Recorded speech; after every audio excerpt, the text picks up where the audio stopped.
जय हिंद बच्चों, मैं आपकी विज्ञान की टीचर और आज हम इकाई 10 फसल उत्पादन बढ़ेंगे।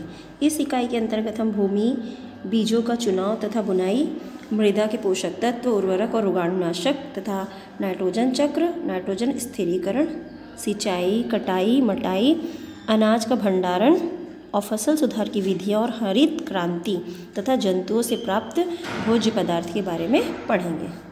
तो बच्चों, आप जैसा कि जानते हैं, भारत एक कृषि प्रधान देश है। यहाँ की लगभग 70% आबादी जो है कृषि पर निर्भर करती है। मानव जीवन की मूलभूत आवश्यकताएं रोटी, कपड़ा और मकान हैं। यह सभी कृषि पर आधारित है। क्या आप जानते हैं कि कृषि की शुरुआत कब और कैसी हुई? प्राचीन काल में मानव अपनी भोजन की आवश्यकताओं की पूर्ति के लिए इधर उधर भटकता रहता था और जंतुओं को मारकर तथा फल फूल आदि खाकर अपना भूख मिटाया करता था। ऐसा अनुमान लगाया जाता है कि लगभग 10,000 ईसा पूर्व जब मानव ने नदी के किनारे बसना शुरू किया, तभी से उसने खाद्य पदार्थों को उगाने का तरीका खोज निकाला और यहीं से कृषि की शुरुआत हुई। सभ्यता के विकास के साथ साथ कृषि के क्षेत्र में व्यापक सुधार हुए तथा अनाज, फल, सब्जियों के पौधे उगाए जाने लगे। किसी स्थान पर उगाए गए एक ही प्रकार के उपयोगी पौधों के समूह को फसल कहते हैं। फसल किसे कहते हैं? किसी स्थान पर उगाए गए एक ही प्रकार के उपयोगी पौधों के समूह को फसल कहते हैं, जैसे गेहूं की फसल, आलू की फसल, प्याज की फसल आदि है। क्या आप जानते हैं कि सभी फसलें एक ही ऋतु में भली प्रकार क्यों नहीं उगती? सभी फसलों के लिए अलग अलग ऋतुओं की जरूरत क्यों पड़ती है?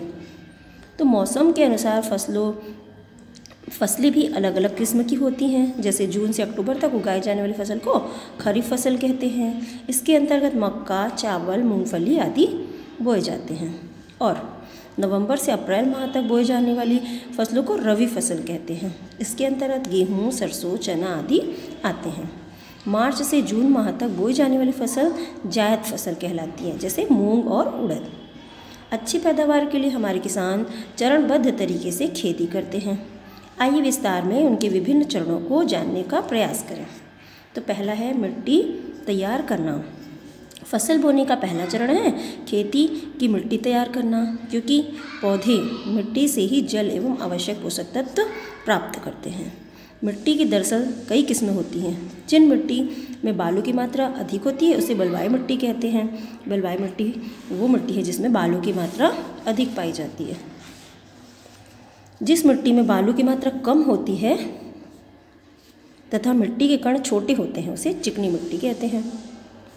बलुआई और चिकनी मिट्टी का मिश्रण दोमट मिट्टी कहलाता है।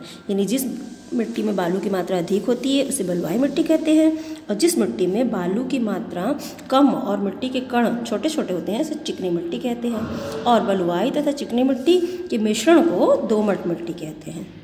जब पेड़ पौधों की पत्तियां, कीट पतंगे तथा गोबर आदि के सड़ने गलने से बना ह्यूमस मिट्टी में मिल जाता है तो तीनों प्रकार की मिट्टी उपजाऊ हो जाती है। भूमि में मिट्टी के कण छोटे बड़े आकार के होते हैं। इन्हें एकसार करने के लिए सर्वप्रथम खेत में हल द्वारा जुताई की जाती है। जुताई से मिट्टी के बड़े कण छोटे कणों में टूट जाते हैं तथा मिट्टी पोली हो जाती है। उथली जुताई हैरो नामक यंत्र से की जाती है, जो ये चित्र में दिखाया गया है। इससे मिट्टी में वायु संचरण की वृद्धि होती है तथा अनावश्यक पौधे जो खरपतवार होते हैं वो नष्ट हो जाते हैं। मिट्टी के उल्टे पुल्टे जाने से उसमें जल धारण क्षमता भी बढ़ जाती है। जब मिट्टी उलट पुलट हो जाता है, ऊपर नीचे हो जाता है, तो उसमें जल धारण करने की क्षमता बढ़ जाती है। फिर मिट्टी को समतल बनाने के लिए लकड़ी का पाटल चलाया जाता है। समतलीकरण के कारण भूमि की नमी सुरक्षित रहती है। अच्छी पैदावार के लिए मिट्टी के किस्म के आधार पर फसल का चुनाव किया जाता है। जैसे बलुई मिट्टी तरबूज, खरबूजा, मक्का, बाजरा आदि के लिए उपयुक्त है। इसी तरह चिकनी मिट्टी धान, सनई और कपास की खेती के लिए उपयुक्त है तथा दोमट मिट्टी गेहूँ, चना, मटर, टमाटर आदि के लिए उपयोगी है। अगला है बीजों का चुनाव एवं बुनाई। तो बच्चों, खेतों की मिट्टी तैयार करने तथा बीजों का चयन करके मिट्टी में बीजों को डालना बुआई कहलाता है।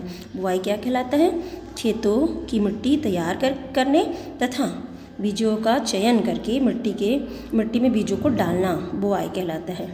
स्वस्थ और अच्छे बीज चुनकर डालने से फसल की गुणवत्ता बनी रहती है। अच्छे बीजों के चयन का परीक्षण निम्नवत करें।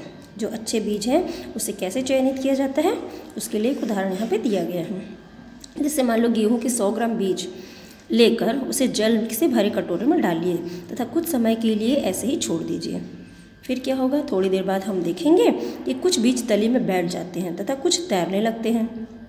जो बीज तैर रहे हैं वे अंदर से खोखले होने के कारण हल्के होते हैं। ऐसे कीड़ों के खाने के कारण हो जाता है। ये बीज स्वस्थ नहीं होते, अतः ये बुआई के लिए उपयुक्त नहीं है।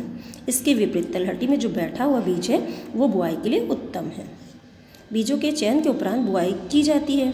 बुआई के कई तरीके हैं, जैसे कुछ पौधों के बीज छितराकर बोए जाते हैं, जैसे बाजरा, मक्का आदि, तथा कुछ बीज गहराई में बोए जाते हैं। इसके लिए डिबलर तथा बीज बोधक का प्रयोग किया जाता है।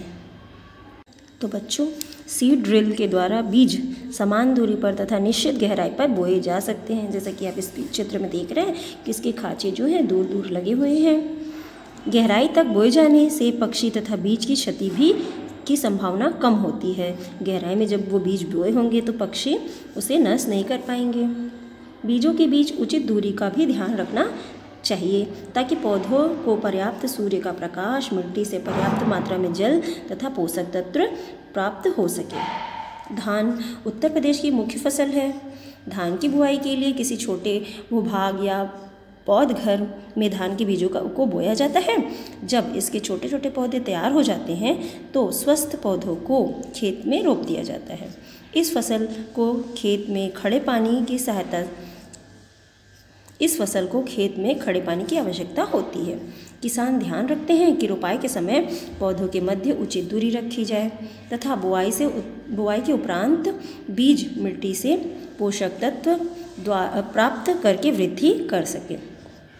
तो बच्चों, इस भाग में हमने मिट्टी तथा बीजों का चुनाव और बुआई के बारे में पढ़ा। धन्यवाद बच्चों।